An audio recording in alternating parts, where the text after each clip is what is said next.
মালদা জেলার একমাত্র সাঁওতালি ভাষা মাধ্যমের স্কুল পরিদর্শন করলেন জেলা শিক্ষা দপ্তরের আধিকারিকেরা। শনিবার দুপুরে পুরাতন মালদার যাত্রাডাঙ্গা অঞ্চলের থুকরাবাড়ি আদিবাসী অলচিকি স্কুল পরিদর্শন করলেন জেলা বিদ্যালয় পরিদর্শক বাণীব্রত দাস। এছাড়াও ছিলেন জেলা সহকারী বিদ্যালয়ের পরিদর্শক জয়ন্ত সরকার, জেলা শিক্ষা দপ্তরের এসআই মাসুদ আনসারি।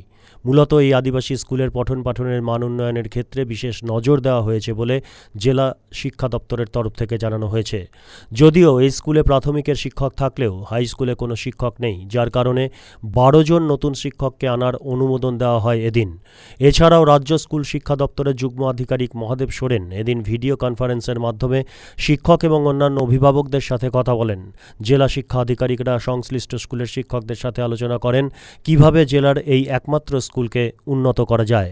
আমরা ডিআই সেকেন্ডারি মালদা তরফ থেকে থুকরাবাড়ি হাই স্কুল, যেটা আমাদের জেলার মধ্যে একমাত্র সাঁওতালি মিডিয়াম স্কুল, সেই স্কুলে আমাদের পুরো টিম, জয়ন্তবাবু, করিম সাহেব, অরিজিৎ বাবু, হ্যাঁ, আমরা সবাই মিলে এখানে এসেছি। এখানকার মূল সমস্যা টিচার, পর্যাপ্ত টিচার। আমরা সেই টিচারের জন্য আমাদের যে joint director sir Mahadev Soren স্যারের সাথে সরাসরি গ্রামবাসীদের সাথে কথা বলালাম এবং তিনি যেটা বললেন, আপাতত 12টা টিচারের অ্যাপ্রুভাল আমাদের ফিনান্সে গেছে।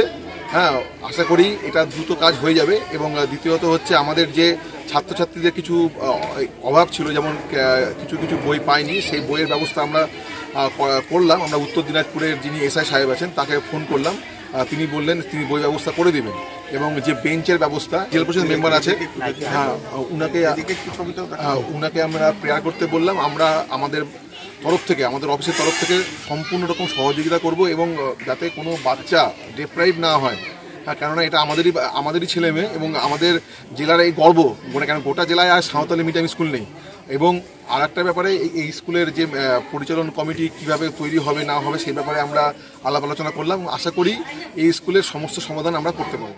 আমাদের ডিআই সাহেব শ্রদ্ধেয় বাণীব্রত দাস মহাশয়ের উদ্যোগে আমরা আজকে অলচিকি, যে থুকরাবাড়ি অলচিকি জুনিয়র হাই, যেটা রিসেন্টলি আপগ্রেডেড হয়েছে সেকেন্ডারি স্কুলে, সেই স্কুলে আমরা এসেছি সকলে মিলে গ্রামবাসীদের সঙ্গে কথা বলার জন্য, সকলের কী কী অসুবিধা হচ্ছে বাচ্চা কাচ্চাদের তা জানার জন্য। এখানে এসে আজকে আমার খুব আনন্দ লাগছে যে আজকে থেকে অনেক দিন আগে, প্রায় 10-12 বছর আগে, 12-13 সালে এই স্কুলটি প্রপোজাল দিয়ে তখন থুকরাবাড়ি প্রাইমারি স্কুল হিসাবে সেটা প্রথম প্রতিষ্ঠিত হয়। তারপরে সেটি আপার প্রাইমারিতে কনভার্ট হয়, এখন সেটা সেকেন্ডারি স্কুল। বর্তমানে কিছু সমস্যা আছে। আমরা এখান থেকে ডিআই সাহেবের মাধ্যমে জয়েন্ট ডিরেক্টর মহাদেব সোরেন স্যারের সাথে ডিরেক্টলি ভিডিও কনফারেন্সের মাধ্যমে কথা বললাম। গ্রামবাসী খুবই খুশি তাতে। আশা করি উনি যেটা বললেন 12টি পোস্ট, এটা একটা বিশাল পাওনা। একটি স্কুলে 12টি পোস্ট এর ফাইল মুভমেন্টে আছে এবং বিল্ডিংয়েরও উনি আশ্বাস দিলেন, যাতে করে এখানে জনজাতির উন্নয়নের জন্য ডিপার্টমেন্ট এবং পশ্চিমবঙ্গ সরকারও খুব কাজ করছে। আমরা আগামী দিনে গ্রামবাসীদের সঙ্গে সহযোগিতা নিয়ে, এখানকার মাস্টারমশাই দিলীপবাবু আছেন, উনিও অ্যাক্টিভ, সকলের সঙ্গে সহযোগিতা নিয়ে যাতে করে এখানে আদিবাসী অলচিকি ভাষার আরও উন্নতি হয়, স্কুলটা আরও শ্রীবৃদ্ধি লাভ করে, এই জন্য আমরা সদা সর্বদা সচেষ্ট থাকব।